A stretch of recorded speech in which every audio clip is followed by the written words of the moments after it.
Welcome. So we're welcoming this evening, in addition to council and staff, Paulina Rebecca, Hillary Thompson, and we see a Strong Fit Perth. Strong Fit Perth, can you just identify yourself so we know who you are? Hi there, it's just Kojiko. Sorry, I forgot to change a name on the on Zoom. Okay, sounds good. Okay, so We're live. thank you. So welcome to the resumption of council meeting number 9 that we are holding on Tuesday, February 16th at 6:30 p.m. The meeting has been called to order and the agenda has already been approved. We are now moving to section G of the meeting, and that is the section for presentations and delegations, and there are none this evening. As per a recent tradition at North Grenville's Municipal Council meetings, we do have a proposed consent agenda. Council colleagues, I'll remind you that items listed under the consent agenda are considered routine or no longer require further discussion and are enacted in one motion. Of course, if you object and would like more fulsome discussion on any of the items proposed in the consent agenda, now is the opportunity for you to do that. And I'll go to Councillor Barkley. Yeah, I just have a technical question. Were the summary reports included in the agenda package? They were? Okay. I'm talking about the Kemptville drinking water system summary report. Okay, thank you. So, no objection. Okay. Other colleagues, any comments? There are 4 items, of course. One is the one that Councillor Barkley brought up, the water and wastewater quarterly status report for both the 3rd and 4th quarter, the sale of bag tags, and that is specific to the, I think, new vendor agreements as a consequence of the new bag tag program, as well as the annual performance and summary report, Kemptville drinking water system. And plus, the first item on that agenda is an appointment of a council member to the Rideau Valley Conservation Authority. And the appointment of a council member, just for context, is coming by virtue of a resignation of Barclay Cormack, who served on the Rideau Valley Conservation Authority for many years and served it well. He resigned in just before the new year. I had an opportunity to speak with him. He felt that the timing was right, and owing to new legislation that mandates or stipulates that a council member be appointed to these boards, the recommendation is that Councillor Kristen Strachan be appointed. The shift from a community member to council member, however, is really being mandated by the province and as part of their new regulatory framework for conservation authorities. So, colleagues, that is the context for the items this evening. Any other comments or objections to a consent agenda for these items? Okay. Thank you. Then we'll look to a motion, and I believe Ms. Babcock-Cormier, you have that motion? I do. It's that the following consent agenda items be approved. 1, appointment of member of council to the board of the Rideau Valley Conservation Authority. 2, vendor agreement, sale of bag tags by local retailers. 3, water and wastewater quarterly status report 3rd quarter. 4, water and wastewater status quarterly report 4th quarter. And 5, 2020 annual performance and summary report, Kemptville drinking water system. Great. Can I have a mover for that motion, please? Thank you, Deputy Mayor and Councillor Barkley. You can second. So the motion is now on the table. I do have a quick question, and that is for Ms. Dunlop, and that is on the annual performance and summary report of the Kemptville drinking water system. Is it possible for me to ask Ms. Dunlop, Ms. Babcock-Cormier, if there's anything that should be brought to our attention, or does that then necessitate lifting it off the consent agenda?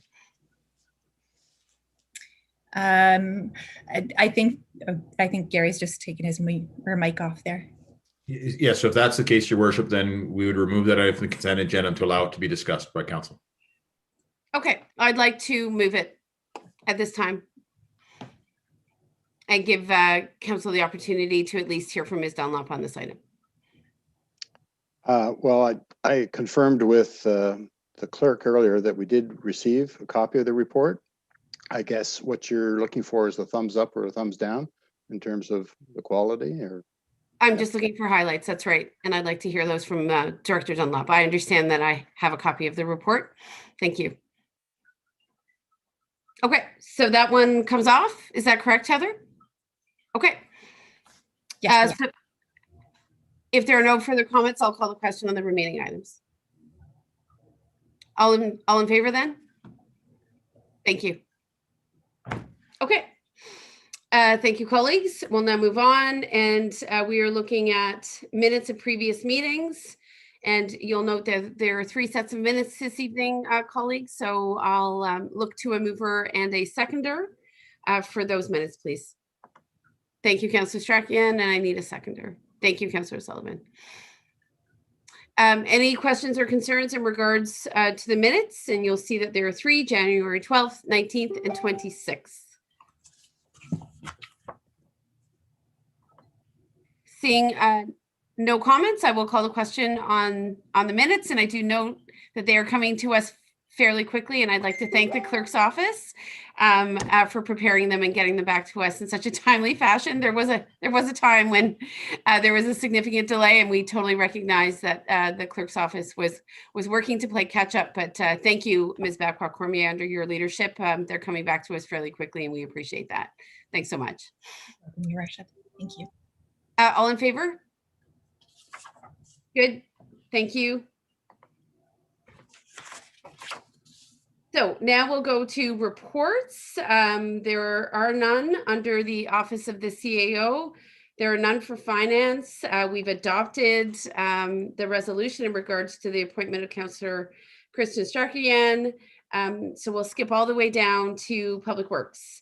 And we'll talk about the Municipal Transit Enhanced Cleaning Fund. Who's taking that one this evening? Is it Director Dunlop? Okay. Thank you, Your Worship. In regards to this, it's basically a housekeeping item. We need to have authorization to sign the transfer payment agreement with the Ministry of Transportation for the additional funds for the enhanced cleaning program. So the complete report has been provided, as well as a copy of the bylaw. The municipality has been allocated $6,464 of additional funding. ATS has submitted expenses just under $5,000. And as I said, it's housekeeping for the reporting and declaration portions with the Ministry of Transportation. That Great. completes my report. Thank you. And just for additional context, this is part of the province's ongoing efforts, I think in collaboration with federal funders, to ensure that the efforts to both manage and move forward in COVID times are resourced appropriately. So thank you for bringing that to our attention. Ms. Babcock Cormier, do you want to read the motion to that effect if there's no questions on the report? Yes, Your Worship. Thank you. That Council pass and enact bylaw 18-21, being a bylaw to authorize entering into a transfer payment agreement with Her Majesty the Queen and Right of Ontario, as represented by the Minister of Transportation for the Province of Ontario, to receive funding through the Municipal Transit Enhanced Cleaning Program, and to authorize the Director of Public Works to execute and submit to the Ministry of Transportation all further documents of an administrative nature required to comply with the terms of the transfer payment agreement.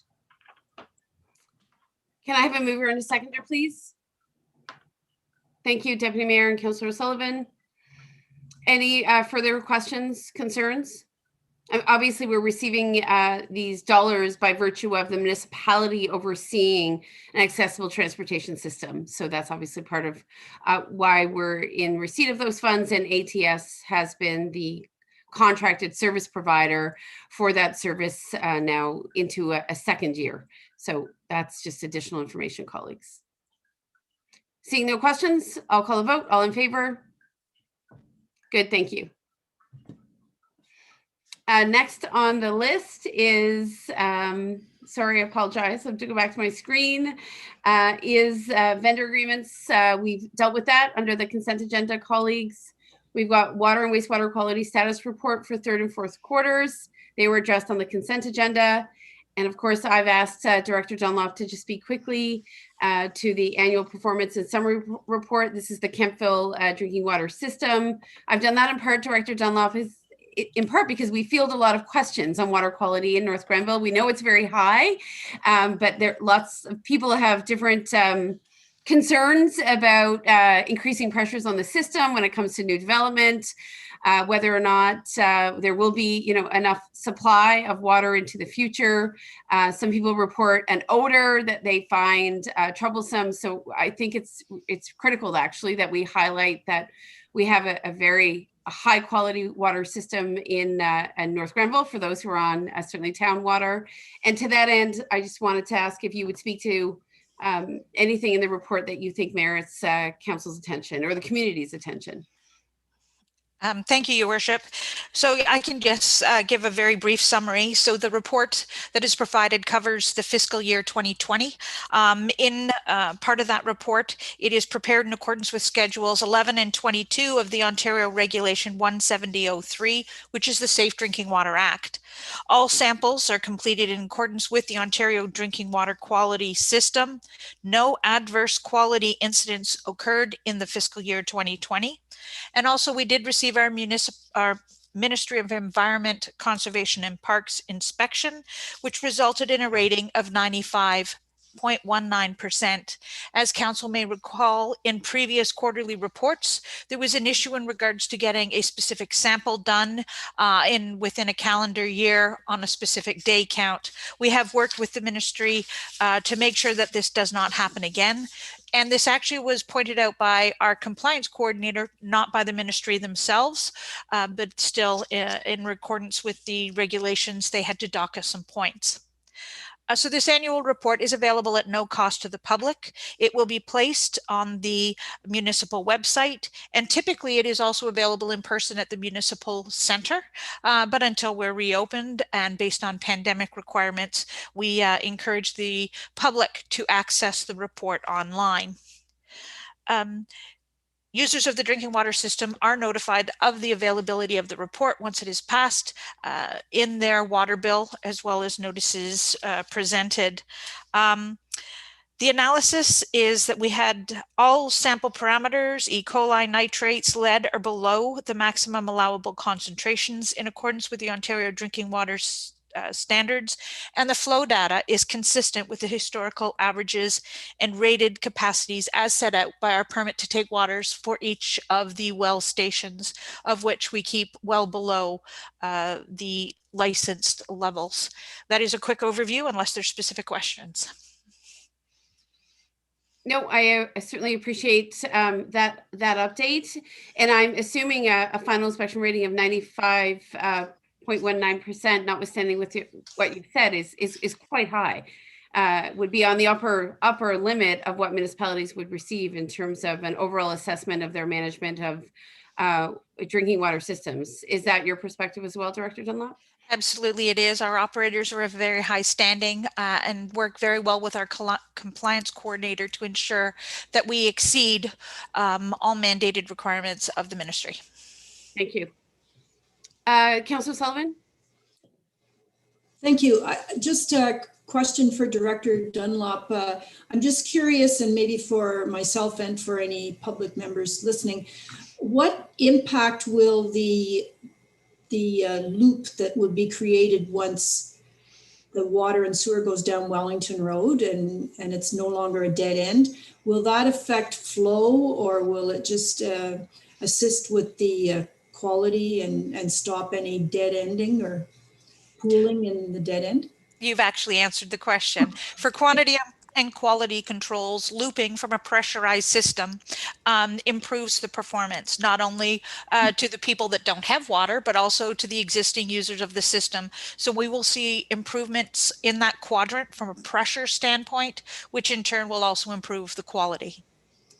Great, thank you very much. I know that there are questions regarding the cost of doing that, and so thank you. That clarifies things for anyone listening as well as myself. Thank you. Colleagues, other questions at this stage in terms of water report? Okay. Thank you, Director Dunlop. I'm just going to the clerk now. Do you need a particular motion in regards to this report, Ms. Babcock-Cormier? I assume so. I do, Your Worship, and it's that Council received this report, PW-006-2021, entitled 2020 Annual Performance and Summary Report of the Kemptville Drinking Water System. Councillor Sullivan, you can move that. A seconder, please. Councillor Barkley. And forgive me, Director Dunlop, is a digital copy also available online, or is it just paper copies? No, a digital copy will be available on our website. Okay, excellent. And if people have follow-up concerns, obviously they can get in touch with you or certainly a council member. Absolutely. Please don't hesitate to contact the Public Works Department. The compliance coordinators' contact information is included in the report. Excellent, thank you. Okay, so with that, I believe our Public Works agenda is complete.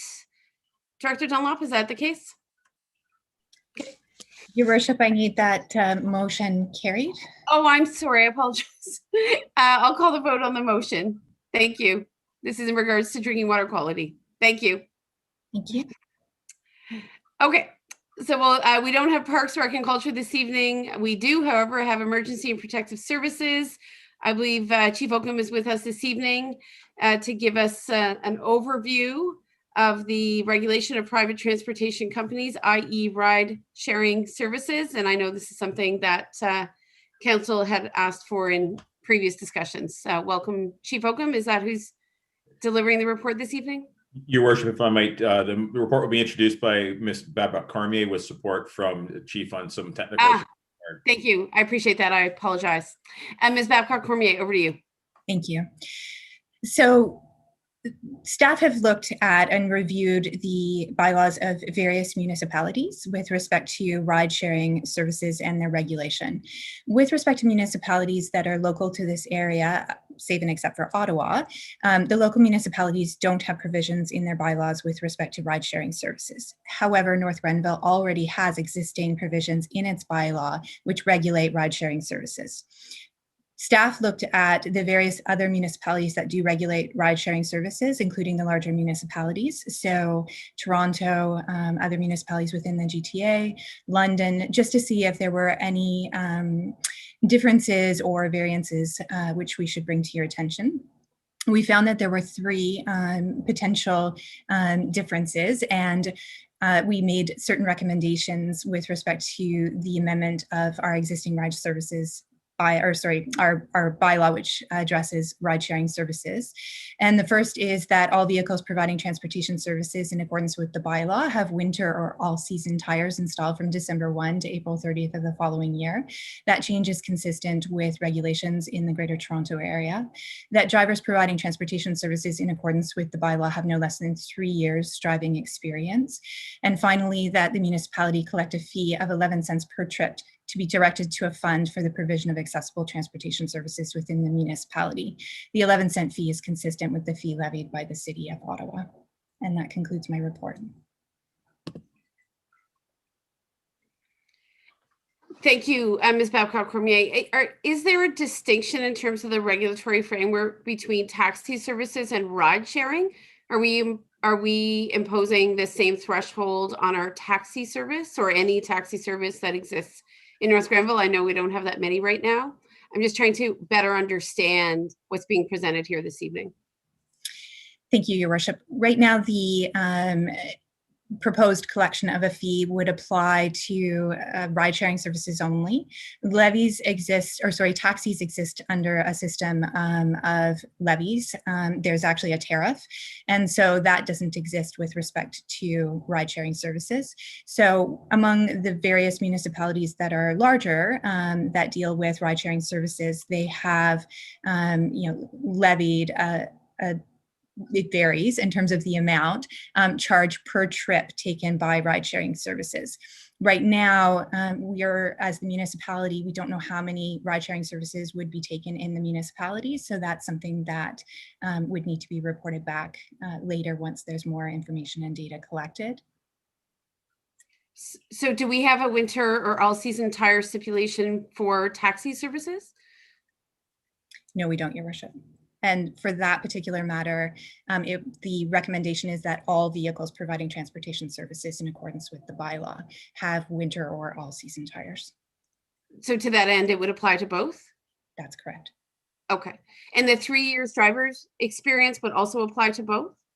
That's correct. So this regulatory framework would apply to either taxi or ride sharing services? That's correct, save and except for the 11 cents per trip fee. And how would, what are the circumstances under which a taxi service would be asked to contribute to an accessible transportation fund? Are they already doing that? No, your worship, they're not. That And- fee doesn't exist in our current bylaw. Right. And to what end would we impose that on a ride sharing service, but not a taxi service? Right now, with respect to taxis, they are charged a, an amount, a tariff amount, or a licensing fee. We can certainly look at the experiences in other municipalities and bring that back to council when we bring back the bylaw for consideration. Okay, I've asked quite a few questions. I'll go to any council colleagues.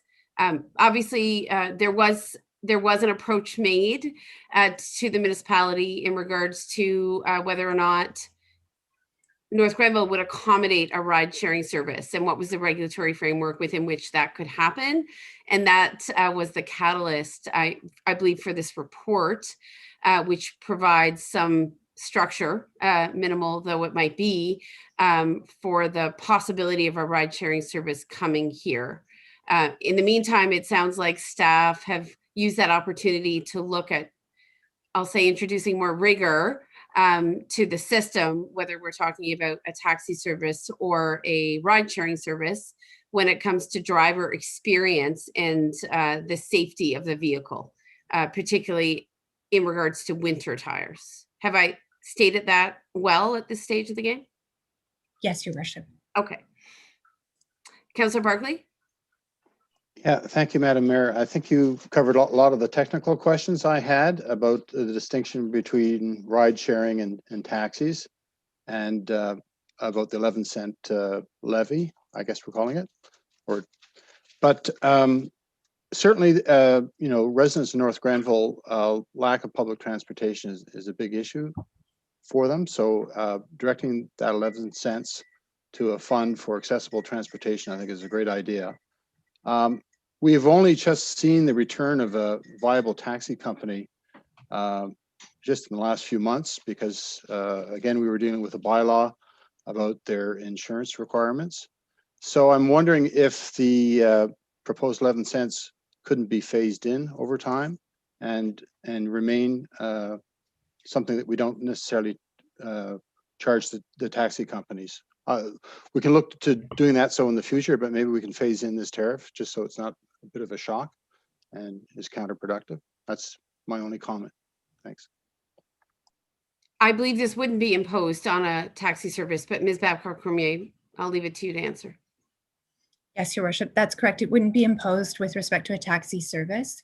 The 11 cents is consistent with the fee that's charged by the City of Ottawa with respect to their ride sharing services, but it's certainly something that we can consider with respect to, or that you can consider and direct with respect to a phase-in approach. Deputy Mayor? Heather, could you go over the how you came up with is the fee structure strictly a model what Ottawa is using now, or did you look at other jurisdictions? And did you do any type of calculation of how many rideshare potential drivers there would be here in such a small municipality? I don't know if we can compare to some of the other smaller ones. And is this just become, how would you enforce this, I guess? And then secondly, who's going to administrate this? Sounds like for 11 cents on, I don't know how many rides we'd have. It seems like it would be very small dollars and we'd be getting into a bit of an administration headache, but maybe that could be part of the phase in that we don't charge anything for the first year or two and see how it goes and see how many drivers we really have, because otherwise it sounds like a bit of a burden. But and I doubt a whole lot of money really going to accessible transportation when accessible transportation today is so expensive, So anyways, that's my comments. Ms. Babcock-Cormier, do you have anything? Yes, thank you, Your Worship. We investigated and looked at the other municipalities, and the fee does vary. 11 cents is on the lower end of the spectrum. It goes up to, I think, 25 cents in some of the larger municipalities. To your point, we don't know how many trips have been taken or would be taken within, the period of time. The reporting function would largely rest with the ride-sharing company, who would be required to submit reports with respect to the number of trips taken within the municipality. I would suggest that that reporting function is outside of the 11 cents still maintained anyways, so that the municipality can get a sense of how many trips are taken within the municipality by ride-sharing services. Certainly the 11 cents can be looked at later on once it's understood how many ride-sharing trips are taken within the municipality over a certain set period of time. And Ms. Cormier, I understand that there's a lot of comparisons with very large urban centers, and I expect that's where these ride-sharing services are most dominant. But did you find an example of a smaller community where, a ride-sharing service, in fact, has a presence? Clearly, I think here in North Grenville, by virtue of, a vast rural urban expanse where there is such limited transportation options, the identification of North Grenville, given its proximity to Ottawa, perhaps, and Barkville on the other side, may be of interest, right, to ride-sharing services. But I'm just curious about whether or not you found an example of a smaller community that was looking at or has created a regulatory framework for ride-sharing services that made sense or that resonated given your analysis. Thank you, Your Worship. So with respect to municipalities in this particular area, there were a number that Chief Oakham contacted to determine whether or not they had a regulatory framework in place, and they don't. And I don't think that that's entirely unusual as against other smaller municipalities. North Grenville already has the regulatory framework in place in its bylaw. These recommendations were brought forward based on the analysis that was available in terms of bylaws that we were able to, or that were accessible for research purposes. And the absence of regulatory frameworks in other smaller communities means what, in your view?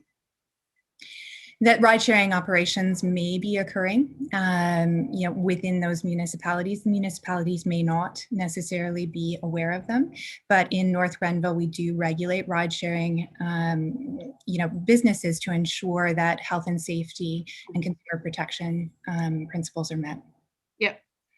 And that regulatory framework you're suggesting was in place in that we acknowledge that ride-sharing services might come to exist here in addition to taxi services. Yes, that's correct, Your Worship. And so the review has been an opportunity to look at what would be appropriate should a ride-sharing service take an interest in North Grenville or see a gap. Yes, that's correct, Your Worship. These are potential enhancements to the already strong regulatory framework we have in place.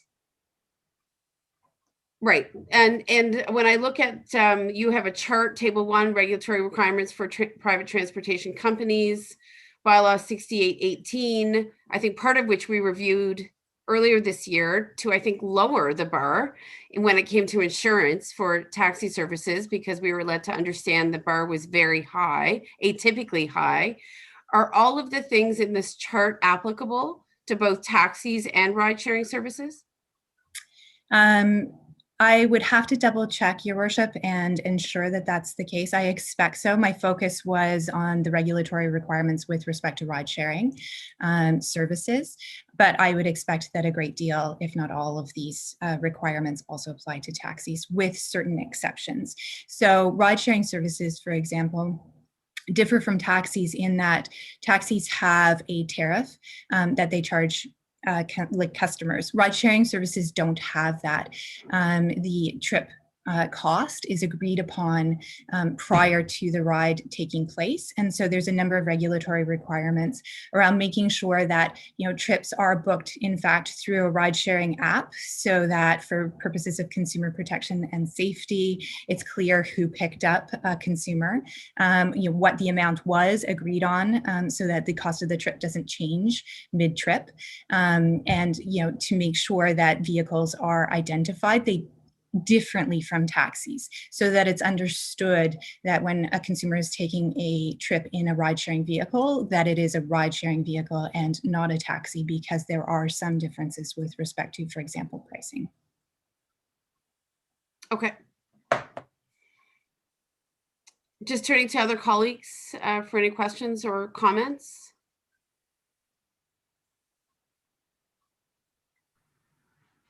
Deputy Mayor? Again, I'm just going to say it again, I guess. I agree with the regulations, the snow tires, those good things. I just think the fee seems strange to me, I guess, because especially when we're comparing to these jurisdictions that are 110, 20 times bigger than us by far, and maybe they have the resources, and maybe they get a decent chunk of change out of that. But I don't know. I guess if it was my vote, I would say let's give this a year or two, no fee, but the other regulations for sure, and see how it goes from there. But it just seems like a large regulatory thing to do and try to for such a small fee. It's just my 2 cents. Sorry. Okay. Any other comments, colleagues? Councillor Sullivan? I agree with Jim on this because, Deputy Mayor, I think 11 trips is $11. And if someone has to track it and administer it, like, it's going to cost more than we would ever get at 11 cents per trip. So I kind of agree that it might make sense to give this a couple of years, at least 1 year, to see how it's going, and then determine whether or not it's worth it to have the time of staff to administer, collect, etc. So I kind of agree that it's maybe something that we should wait. Councillor O'Sullivan, I think I'd redo your math though, okay? 11 We cents. got on the yeah. 11 cents a trip, 100 trips. Oh, 100. Sorry, you said. Oh, 11, you said 10. 11 bucks. Yeah. Yeah, you said 100 trips. What did I say? $11. You're So- right. That is the math for 100 trips. So let's just leave it there. You've done that math well. Okay, I'm going to go to Councillor Barclay. Thank you Yeah, for your comments. Thank you. I know you will be coming back with a draft bylaw for us to pass with these amendments. So we can debate it at that point in detail, but you might want to keep the tariff in there if it looks like we're going in that direction of postponing the tariff. Keep the language in there, just don't mention the amount. Have the amount set annually or something by council.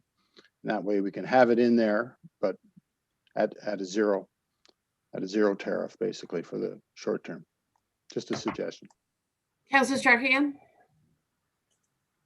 Yeah, I hadn't really given that much thought. Thank you to the Deputy Mayor for raising this as to whether or not the 11 cents made much of a difference or not. I guess that's the question, if the administration of it actually outweighs the what we'd actually be bringing in. Perhaps it doesn't make much sense. I don't know if we can put empty language in there to say set it annually. I'm not sure if we want to do that or not, but either way, I mean, I think that perhaps a wait and see approach maybe does make more sense in this case. We're anticipating this being highly successful. Who knows what will come of it? So yeah, I think that we don't want to be on the losing end of this to spend more time on it than what we'd recoup. So I'd be in favor of that proposal as well. Okay. Thank you, colleagues. It sounds like then, Heather, that the tariff, right, wouldn't be set. We would direct staff to amend existing bylaw with, some amending language for point number 3 on that list. I'm fascinated by the absence of a regulatory framework in other communities that are comparable to us. I recognize and appreciate the need for a regulatory framework. I'm curious about what a ride sharing service will do with this. right? We understand that there's been a very fledgling taxi, business or a set of businesses in North Grenville. One has just come to town, of course, and it's been a difficult time for them, under COVID. And I expect ride sharing services are also having a different experience with much less movement than was typically the case. So I don't know what the appetite is for a ride sharing service to be here, but I'm certainly curious about whether or not a ride sharing service with, in a community with such close proximity to two major markets, South Brockville, North Ottawa, will see this as conducive or appetizing. And I just don't have the benefit of knowing what the outcome is, but appreciate the due diligence nonetheless in terms of consumer protection and vehicle safety. Those are obviously worthwhile efforts. So colleagues, then, is someone prepared to move that council receives the staff report for information purposes and direct staff to amend existing bylaw 6818, which would come back to council, is my understanding, with number 1 as is, number 2 as is.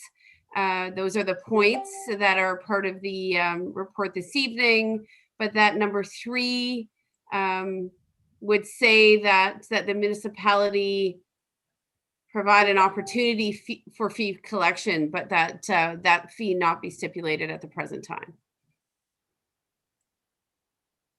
Would someone like to move that motion? Councillor Strakian? You're moving? Okay. And Councillor Sullivan, you'll second? Okay. Ms. Babcock-Cormier, you have that in terms of amended wording? Okay. Any further comments or thoughts on this? Okay. What's the timing of the bylaw, Ms. Babcock-Cormier? I can bring you back a revised bylaw by the end of March for review. Okay. Colleagues, I'm just scanning the screen one more time for comments. Seeing none, I'll call the question. All in favor? Good, thanks. Okay. Thank you for the work done on that. Appreciate it very much. I know it's new terrain to some extent for North Grenville, so I want to recognize the time spent on preparing that report. Colleagues, moving on, we don't have informational reports this evening. We have a fair amount of correspondence. So I think I'm going by this one by one. This was not part of our consent agenda, and I'm just looking to the clerk again. We're going to deal with correspondence one by one, Ms. Babcock-Cormier. So the correspondence that is there with respect to, there's only a few matters that require or for which there is a motion. So with respect to the Old Town Council Business Improvement Area Board, that's there for council's information, and the same with respect to North Grenville Public Library Board. With respect to the Police Services Board, the Police Services Board has brought forward 2 recommendations to council for consideration. Great, I appreciate those, thank you. Okay, so just moving back, so Old Town Council BIA Improvement Board, colleagues, you'll see minutes there. I'm just going to ask if anyone has questions on the BIA minutes.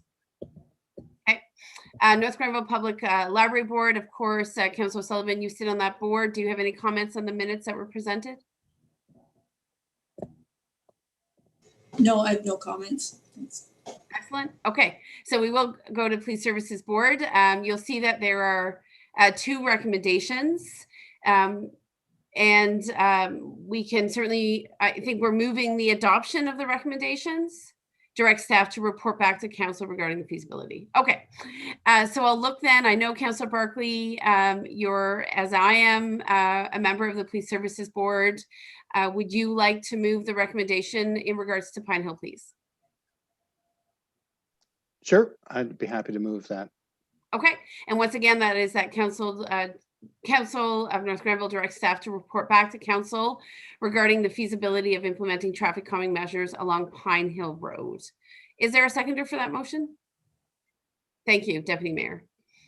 Councillor Barkley, you and I both know the significant concern that residents along Pine Hill Road have had for quite a number of years now when it comes to traffic calming.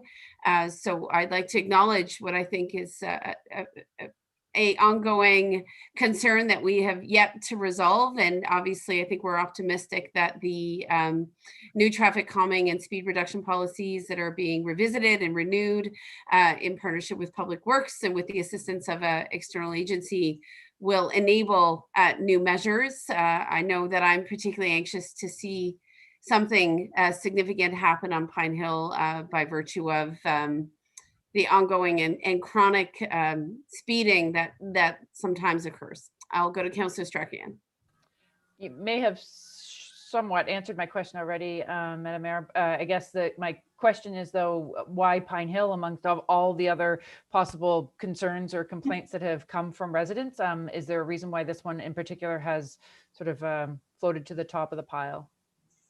It's a great question. I'll go to Councillor Barkley. He was at the Thanks for the question. And I think I can say without contradiction that Pine Hill was one of the inspiration to take a look at a traffic calming policy, because it was a difficult problem to solve. We would do speed assessments and you're looking for a certain percentage over the speed limit, and they didn't really warrant it when you looked at averages, etc.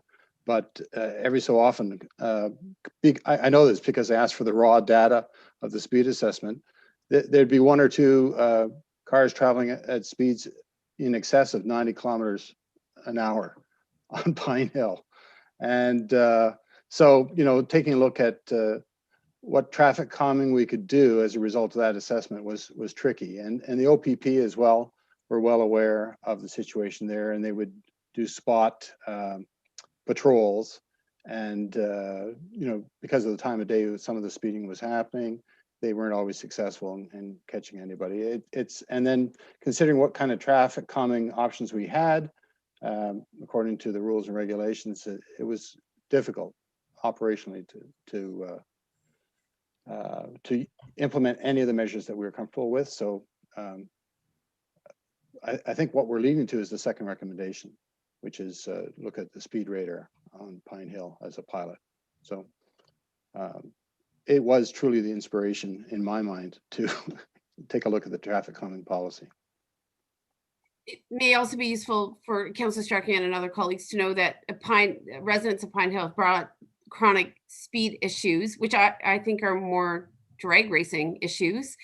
We've got some outliers who chronically use that road at extremely excessive speeds, in addition to some general kind of, I think, speeding at lower levels. And then we have kind of outlier, I'll call them, they're sort of outlier speeders, but they're chronic and they're quite present and they're very disruptive to that neighborhood. But to that end, they've used the Police Services Board repeatedly as a mechanism to try to obtain better enforcement. And certainly, I think the Police Services Board recognizes that there are real limits to getting the kind of enforcement that I think would be satisfying to residents in that neighborhood by virtue of the fact that accident reports and other indicators which would compel enforcement agencies to be more present aren't there. So the discussion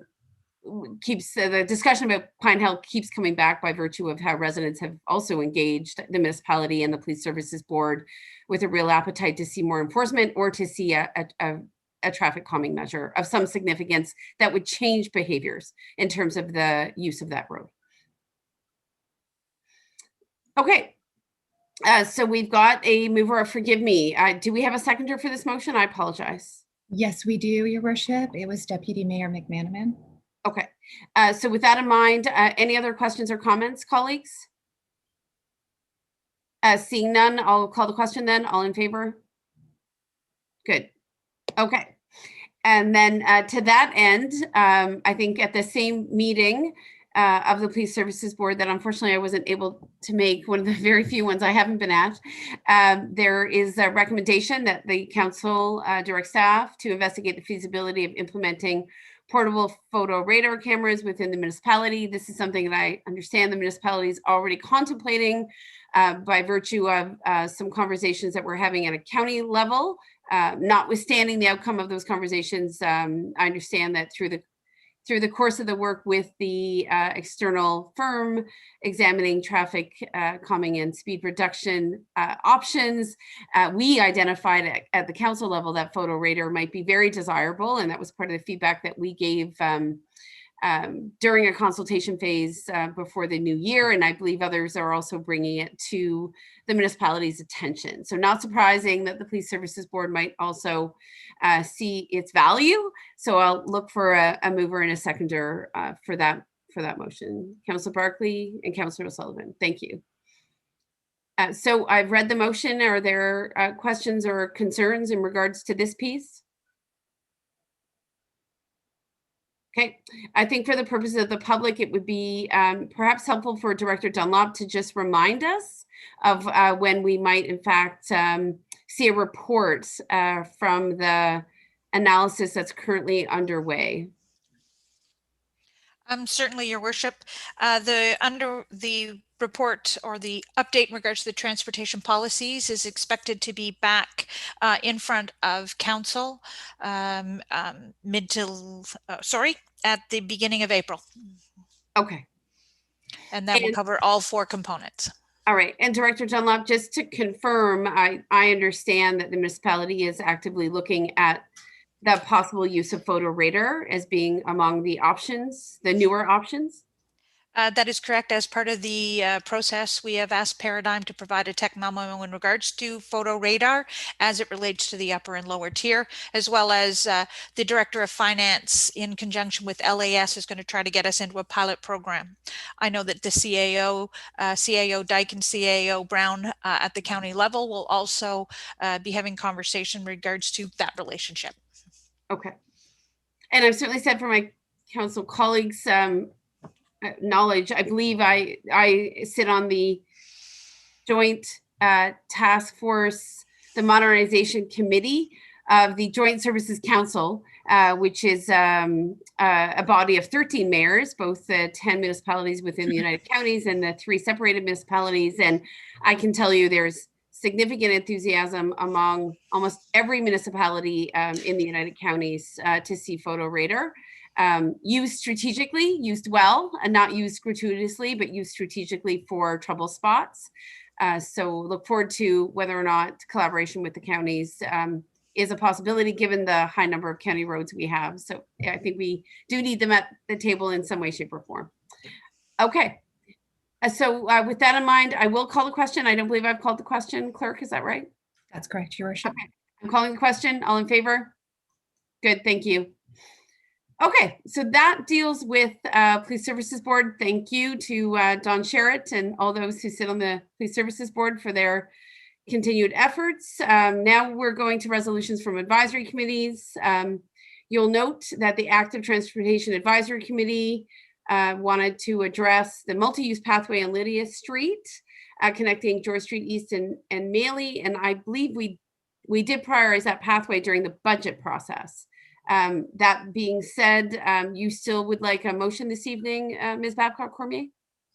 Yes, please, just to finish off the matter. Councillors O'Sullivan and Stracher-Yan, I believe you both sit on that committee. Would you like to move in second? Okay. I'll call we've had a lot of discussion on this, so I'm going to call the question unless there are comments. You're commenting, Deputy Mayor? You're okay. I'll call the question. All in favor? Thank you. All right. And now we have the Community and Economic Development Advisory Committee. We have had a resignation of that committee. The very able Nancy Morgan, unfortunately, can't continue to sit on that committee. We were advised of that, and now we're looking to fill that vacancy. So I'll have Deputy Mayor, you can move this, and Councillor Broccoli, you'll second that we accept the resignation of Nancy Morgan and direct staff to solicit applications from the public. Any comments or questions on that one? Seeing none, I'll call the vote. All in favor? Good. Thank you, Nancy Morgan. I know who's worked hard and who has a lot of enthusiasm for community and economic development in our community. We'll go to notice of motion. Colleagues, any colleague planning to give us notice of motion? Seeing none, we'll go to the introduction and consideration of bylaws. Quick question. Yes, My apologies. There's one further motion which was brought with respect to community grant projects. Indeed. Okay. Yeah. Would you like me to read that motion? I would. I don't have it in front of me. I apologize. I'm using the agenda that was posted to the website. So it's that council approve the distribution of community grants for 2021 in respect of each of the projects as set out in attachment A in the total amount of $140,000. And that council directs staff to track the impact of COVID-19 on the performance of the community grant projects and report back to council concerning the expenditure of community grant funding by the recipients. Council, is that to your satisfaction? I'll look for a mover. Council Barkley? Yep. Okay, Deputy Mayor. The motion's been read. I think it captured some sentiment about the unpredictability of 2021 when it comes to COVID and particular events for which funding was sought. I'll go to Councillor Barkley, who seems to have a question. Yeah, it wasn't a part of the agenda package posted. I got it by email prior to this meeting. I'm wondering if it could be made available to the press because it's a rather lengthy resolution and it might just be easier for them to report it if they got a copy. Thank you. Certainly. Okay. Colleagues and for members of the media who are here, we've had an extensive discussion about the community budget requests program. There were some concerns about COVID and its impact on community efforts or events, and how we would, as a community, deal with those, and how organizers or event conveners would deal with those. I think the motion captures the acknowledgement that not all events may happen this year, or they may happen differently, and that ongoing communication with staff and council will be most welcome. Any other additions, comments on this? Seeing none, I'm going to call the question. All in favor? Good. And I believe, Deputy Mayor, as was reported in one of the papers, this budget envelope represents less than 1% of the overall budget expenditures in North Granville, but delivers immense value given the community leadership and sweat equity that so many people put into many of these community initiatives. Absolutely. And with a more rigorous process, I think next year will be even better. We're looking forward to it. And I would just say that on the heels of a very successful first weekend of skating on the creek or South Branch, I don't know what to call it anymore, at Curry Park. I can safely say at Curry Park, the tremendous efforts of many volunteers who work to keep the ice in excellent condition, and the partnership with the municipality certainly paid off in spades in terms of some very happy residents who took the opportunity to get back on their skates, if not for a first time, certainly for a recent time. And the ice was incredibly well used. So thank you to Herb Cloutier, who was certainly one of the applicants for a community budget request and has put in a lot of time and effort. I just want to add to your ice rink piece. I happened to get a call from a past mayor of this area, which was Ralph Reyna, who lives across the way from the rink. He thought it was fantastic. It surprised him that we did, but he was happy to see all those people out on the ice and using the creek as they may have in the past. I think with his 94, 95 years, he's probably seen everything there. Yes, thanks for that, Councillor Barkley. Yeah, kudos to Herb and all the volunteers as well as staff. I did have a question that's out there, and I wondered if the clerk or the CAO could shed some light on the current survey that's circulating regarding the name of the river that flows through town and through the rest of North Granville.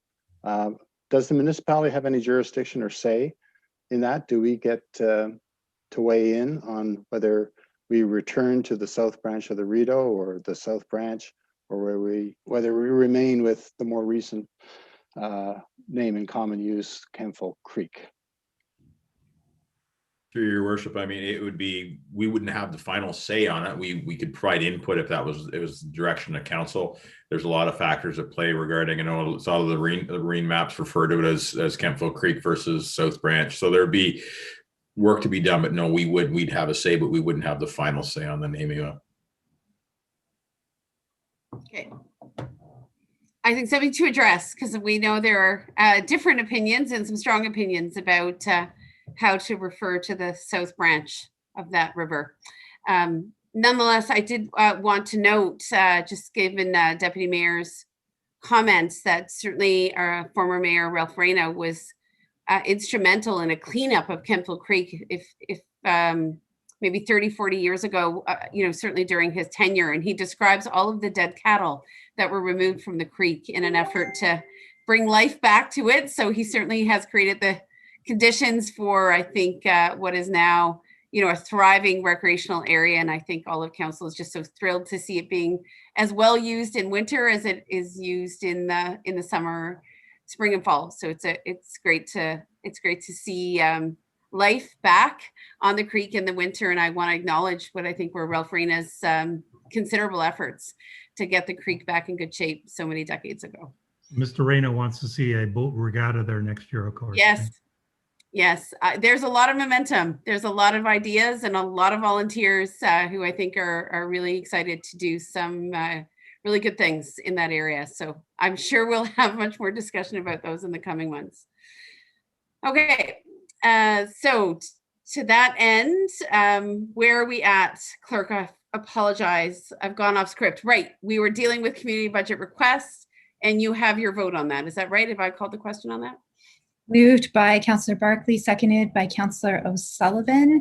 And I don't think that I caught that was carried, the motion. I believe we have carried it. Yes, perfect. Thank you. Good. Great. Okay. So that deals with bylaws, section N, bylaws. Now we have period for questions from the public and media relating to agenda items. And of course, this is a virtual meeting. So we thank members of the media for being here this evening. I believe we just have Hillary with us remaining. Hillary, any questions from yourself or Mr. Sean Wright from Cogeco, who I think is here technically to providing technical support, but I'll go to Hillary first. Yeah, I do have a couple questions. They're probably pretty obvious, but I just wanted to clarify that when we're talking about ride sharing, we're talking about like Uber, Lyft, those kinds of companies. That's correct. And I believe Lyft specifically is referenced in the report that was provided to council. Okay, perfect. So that. Go ahead, Hillary. Sorry, so there has been some interest from Lyft to bring services to the municipality? I think that has been expressed to the municipality, yes. Okay. And I believe Lyft, could Ms. Babcock-Cormier, could you confirm that Lyft is referenced in the report if I'm not mistaken? The original request initiated with respect to a discussion from Lyft. I don't believe that Lyft is specifically referenced in this information report. It's rather card sharing services generally. Okay, thank you. And absolutely, Hillary, Lyft, in fact, spoke to the mayor, to myself and the deputy mayor. And on the basis of those conversations, we asked the municipality and council endorsed the effort to look specifically at the regulatory environment for ride sharing services. Mm-hmm. Okay, thanks. And also the speed radar, when you talk about that, are you talking about the signs that show you how fast you're going, or an actual radar that like will give people tickets if they are over a certain speed? We are talking about the issuing of tickets. Okay, perfect. And Mr. Dyke, I know that the municipal landscape is changing around this. I don't know how significantly, but in the last 18 months to 2 years, there has been some shift in the use of photo radar, or is it just that smaller municipalities are sort of seizing the occasion? Can you help Hillary understand? Well, I think, yeah, some municipalities have gone back mostly in sensitive areas like in school zones and things of that nature, where they're exploring the use of photo radar as a speed deterrent. in there. In our case, it was identified as Ms. Dunlop pointed earlier in one of our traffic assessment reports. And we'll be bringing much more detailed information back to council as to the implementation structure and that long before we get ready to put in place. Okay, great. Those are all my questions. Thank you. Okay. And I don't know what the protocol is typically with, I think, Sean Wright from Cogeco. I'll just go to you, Sean. I think you're streaming but not asking questions, but I'm just making sure to give you the opportunity. Virtually, everything's a little more complicated. Okay, I'm hearing nothing from Sean, so I'm going to move on. Okay, so that is, and we have no members of the public. Have you received anything by email, clerk? I have not, Your Worship. Okay, so with that in mind, that closes that portion of the meeting. And colleagues, we are now looking at the close of the meeting. And we have a confirmation bylaw. And I'll look to a mover and a seconder for the confirmation bylaw and have the clerk read it. Thank you. That bylaw 19-21 to confirm the proceedings of council at its regular meeting held on February 16, 2021 be adopted and passed. Excellent, thank you. Any questions or concerns on the confirmation bylaw, colleagues? Seeing none, I will call the question. All in favor? Good. Thank you. And now we'll go to a resolution to adjourn.